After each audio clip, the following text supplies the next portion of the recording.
Here. All right, we are recording. So, thanks for having us. Thanks for talking to us. We appreciate it. So, any new fans out there, just kind of give us a breakdown. You can throw your name out there. You can throw your gym out there. Anybody you give a shout out to, it's a good time to do it. But tell us your name, where you're from, where you train, nickname, things like that. My name is Andrew Hurricane Cruz. Hurricane's my fight name.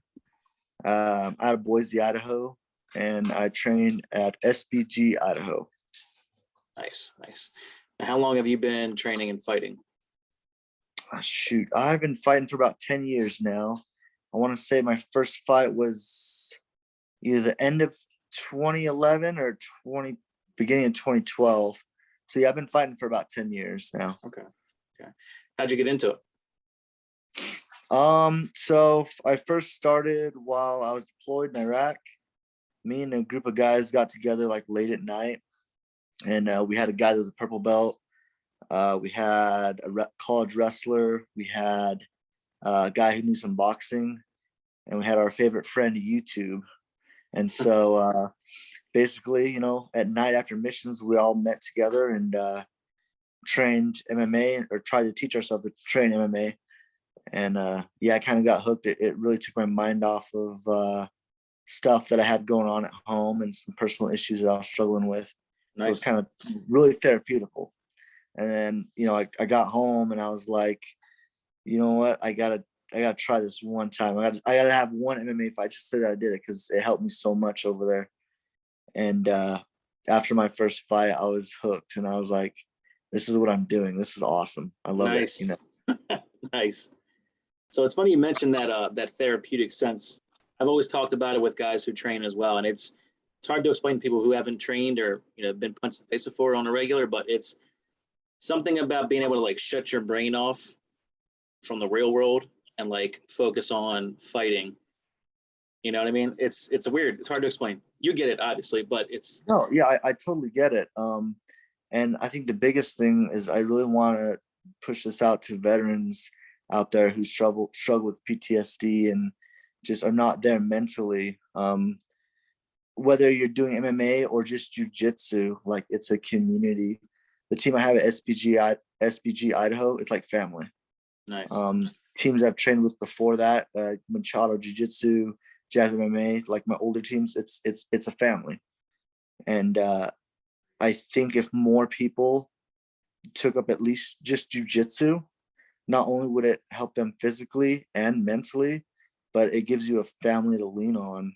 And it's better than, popping pills and getting drunk every night. Like, I really wish more people would explore that. And you don't even have to be in shape to do jiu-jitsu. You could be, some crazy fitness model bodybuilder, some big, huge 400-pound out of shape. It doesn't matter what shape you're in. It honestly doesn't. It's all technique, and everyone and every size and every gender can do it. Nice. No, I agree. Good shout out, by the way. What branch of military were you in? So I still am currently. I'm in the Army National Guard. Okay. I signed up when I was still in high school when I was 18. I've been in for about 13 years now. Whew. So plan on going the full 20. Thank you for your service. Appreciate it. Appreciate that. Thank you. All right. So you've been fighting for 10 years, you said. What was the moment in your fighting career which made you think, hey, like I could do this. I could do it pro, or I could do this, on a bigger stage, or I could do it longer. What was that moment? Hard to say, because I've always done it just for fun, just for that competitive edge. Because I only wrestled 3 years in high school, and I wasn't the best, like, technique wise. I would outlast people, and I what's the saying? Hard work beats talent when talent doesn't work hard, something like that. Totally. Yep. So I was beating people in high school wrestling that have been wrestling for years and years and years, just because I would outpace them, I'd outwork them, And so after wrestling, I wanted something more. I did judo for a couple years in college, a little judo club, and that was fun. And then, as we talked about, I got an MMA during my deployment and started competing. But really, it's the competitive edge for me that has always attracted me to it. Like when they started doing, you see in the UFC where they have no audience because of COVID, like it was just totally empty. Right. Don't get me wrong, the audience pumps me up. Like those guys get me going. Whether they're cheering or booing, that gets me going. But I could fight in a totally empty room with just me and my coaches and the opponent. Like I'm there for the competition. I'm there to test myself against, the best fighters in the world. And that's what I've always, sought out. And then I think, I'm beating all these good fighters. It's slowly elevating me to hopefully make it on that big stage. And I mean, that's the dream, right? Right. UFC, Bellator, one championship, like to be able to make the amount of money to support your family and do what you love. So, I mean, I still have a full-time job. I work armed security for federal buildings in the National Guard, doing that part-time. So I'm still working, every day on top of trying to keep my dream alive. I'm not going to be one of those guys who, had a dream as a kid and let it go because, oh, well, I'm going to fit into this mold everyone else wants me to be. I'm 30 years old. I'm going to be 31 in November. Like I'm still holding on to that dream of possibly making it big and making some good money at this. Right. Nice. Let's see. You're kind of answering a good bit of my questions already, which is nice. Means we're on the same page there. Yeah. All right.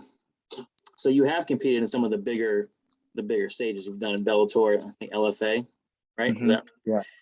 What's the difference between those shows and maybe some of like the smaller regional shows? So, well, one thing, the scale is never late. That's one thing that really bothers me. And I've seen it in multiple promotions. That's nothing to do with the promotion. That has to do with the commission. Right.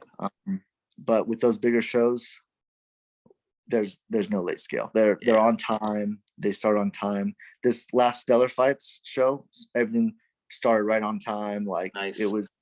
It went very, very smoothly. And I really appreciated that. I wasn't there till midnight waiting to fight. Like they were go, go, go. They stayed on the course. Right. When you first start out, especially as an amateur in smaller shows, they say the show will start at 8:00. It might not actually start till 8:45. They might have 30, 45-minute intermissions. But no, Bellator, LFA, they were really organized. I got a hats off to LFA. They were the ones who made me get an Instagram. They're like, all right, dude, you can fight for us, but you need to be posting.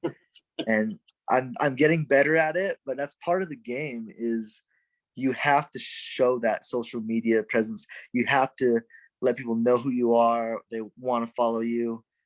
I wish it was just like, all right, people want to see a good fight. This guy's a good fighter, but you got to make a character out of yourself. And I'm getting better. I'm trying to get better at that.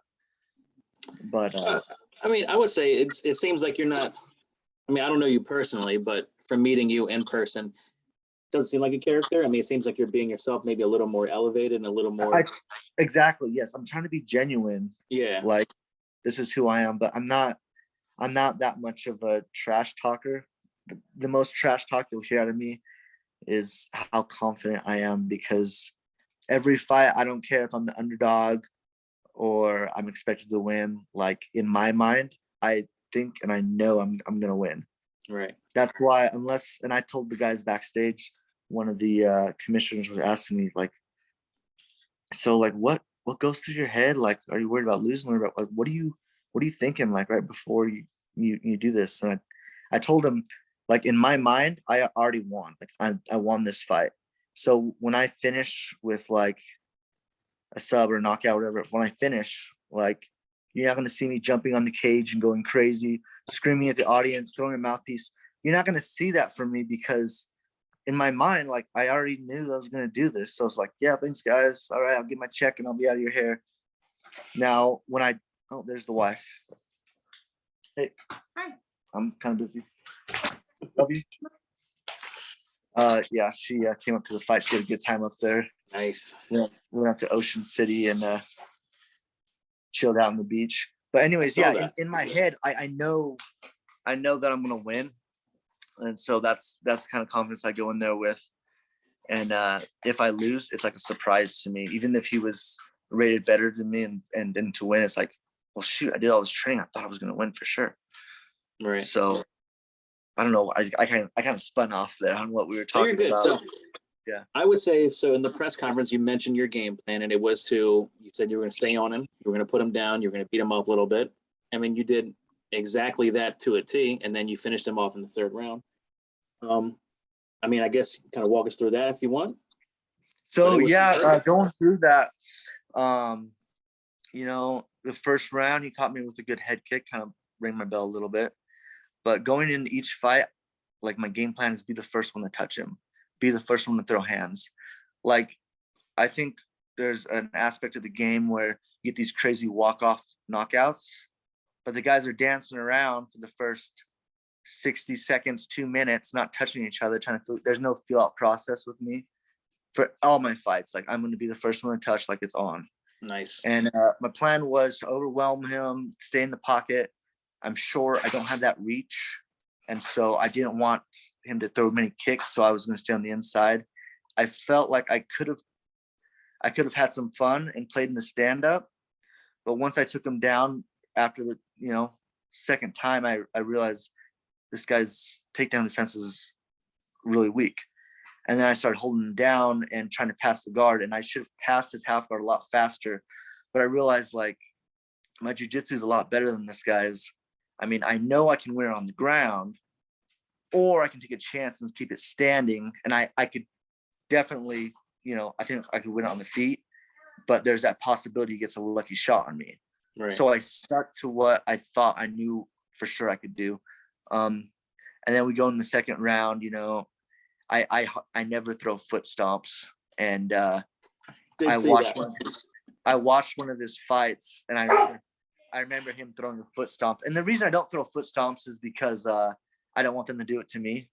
Right. But I saw in one of his fights that he did that, and I was like, I better do it before he thinks of it first. And so I loaded up, and my heel came right down the top of his foot. And I was like, oh my gosh, that's gotta hurt. And so I did a couple more of those, and I heard the audience kind of getting into it. Like, that was hard. And most cages kind of have like a bounce to them. Like, when I felt that cage, it was hard, so there's not as much bounce, so that he got all the foot. But I knew that would probably mess up his kicks a little bit, and I should have finished it in the second round. I'm always going for the finishes. That's my 8th finish, my 8th win. Whew. I all my wins are finishes, 7 submissions, 1 TKO. Like, I don't want to leave it to the judges, especially when I'm the guy that's flying across the country, that's his hometown or whatever. But I feel like getting to the ground was the right thing to do. I cut a lot of weight for that fight. I'm currently about 170, 175 pounds, somewhere in there. The day before the fight, I was about 165. And then I weighed in 145.2, bumped up back to 165. Nice. So that's another thing that goes through my mind during the fight. I don't even think about what my opponent's doing or whatever. I'm thinking about, all right, the only respect you're going to get from me is me making weight. Because I think when an opponent doesn't make weight, and that's sanctioned cheating right there. Like, we all got to do this weight cut. It's miserable. It sucks. But so, I mean, props to Kevin Chung for taking the fight and for making weight like a true professional. We didn't talk much after the fight, but he seems very professional, and I don't think there's any ill will between us. But no, he was a good opponent. I'm glad I was able to go and fight him. No, it seemed like an evenly matched fight as far as paper goes. I know he took years off before, so that probably was a good game plan for you to go ahead and drown him a little bit, take him to deeper waters in the third round, and kind of really wear on him.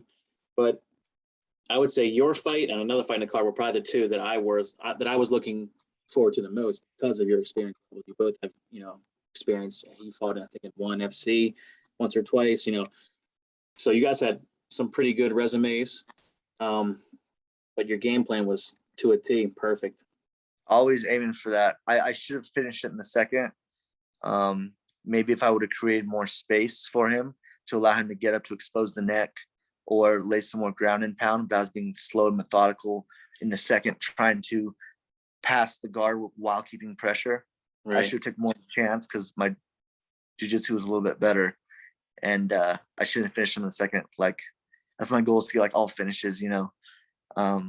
But we got it, and we got done in the third. And from the response we got from the audience, they thought it was a good fight. That's always my goal, because there's always someone in the audience is always their first fight ever they've been to, and I want to be that thing that ingrained in their head, bring fans in. Like, man, I never been to an MMA fight, but I saw Cruz and Chung, and that was like one of the best fights I've ever seen. Like, I always think that in the back of my mind. This is always someone's first time watching MMA, or first time actually being in a fight, you know.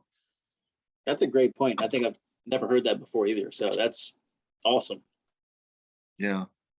It's even like a good fight name too. Cruz and Chung. Like, that sounds like a high level like boxing match or something, you know? Cruz versus Chung.